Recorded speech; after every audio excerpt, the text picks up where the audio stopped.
উপজেলা নির্বাচন নিয়ে আরো জানাতে সুনামগঞ্জ থেকে যোগ দিচ্ছেন সহকর্মী জাকির হোসেন। জাকির, উপজেলা নির্বাচনের প্রচারণা কেমন দেখছেন? কোনো অভিযোগ পাওয়া গেছে কিনা?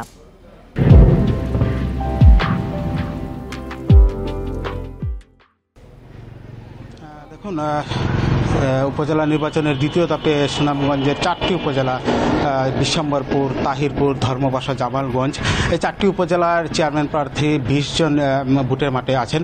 তো অভিযোগ অনিযোগ কিন্তু আমরা প্রতিদিনই পাচ্ছি এবং ভোটের মাঠ কিন্তু এই মুহূর্তে একেবারে উত্তাপ বলা যায়। বিশেষ করে আমি যদি তাহিরপুর এবং ধর্মবাসা উপজেলার কথা বলি, ধর্মবাসা উপজেলায় একে অপরের বিরুদ্ধে আচরণবিধি লঙ্ঘনের অভিযোগ করছে।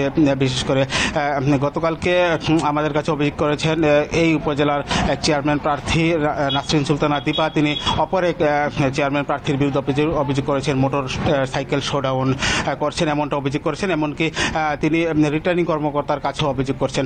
এমন অভিযোগ প্রতিদিনই পাচ্ছি। বিশেষ করে আমি যদি বলি তাহিরপুর উপজেলার কথা, তাহিরপুর উপজেলায় আমরা গতকালকে সারাদিন ছিলাম। গতকালকে আমরা বিভিন্ন অভিযোগ আমাদের কাছে করেছেন প্রার্থীরা। তাহিরপুর উপজেলার যে আলোচিত যে 3 জন প্রার্থী রয়েছে তাদের মধ্যে একজন হচ্ছে তাহিরপুর উপজেলা আওয়ামী লীগের সভাপতি আবুল হোসেন খান, তিনি অভিযোগ করেছেন।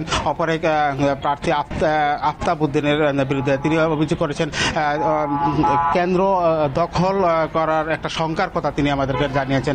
এছাড়াও গতকালকে কিন্তু আমরা একটা পরিবেশ দেখেছি তাহিরপুর উপজেলার বাতাঘাট বাজারে তিনটি চেয়ারম্যান প্রার্থীর সমর্থকরা মিছিল নিয়ে একই বাজারে কিন্তু অবস্থান করছিল, একটা সংঘাতের দিকে যাচ্ছিল। তারপর পুলিশের উপস্থিতিতে কিন্তু এই পরিবেশ অনেকটাই শান্ত হয়েছে। তো এরকমভাবে আমরা যদি জামালগঞ্জ উপজেলার কথা যদি বলি, জামালগঞ্জ উপজেলা যে আলোচিত যে সমালোচিত প্রার্থী রয়েছে বর্তমানে রেজাউল করিম শামীম, তিনি কিন্তু অভিযোগ করেছেন যে কেন্দ্র দখল করার শঙ্কার কথা তিনি আমাদেরকে জানিয়েছেন। সার্বিকভাবে আমরা 4টা উপজেলায় কিন্তু 4টা যে ভোট গ্রহণ অনুষ্ঠিত হবে, 4টা উপজেলায় কিন্তু আমরা অভিযোগ পাচ্ছি এবং জেলা প্রশাসন এইসব অভিযোগ নিষ্পত্তি করার চেষ্টা করছে। এই ছিল আমার কাছে। জাকির হোসেন, আপনি তথ্য সংগ্রহ করতে থাকুন, পরবর্তীতে আমরা আবারও যোগাযোগ করব আপনার সঙ্গে।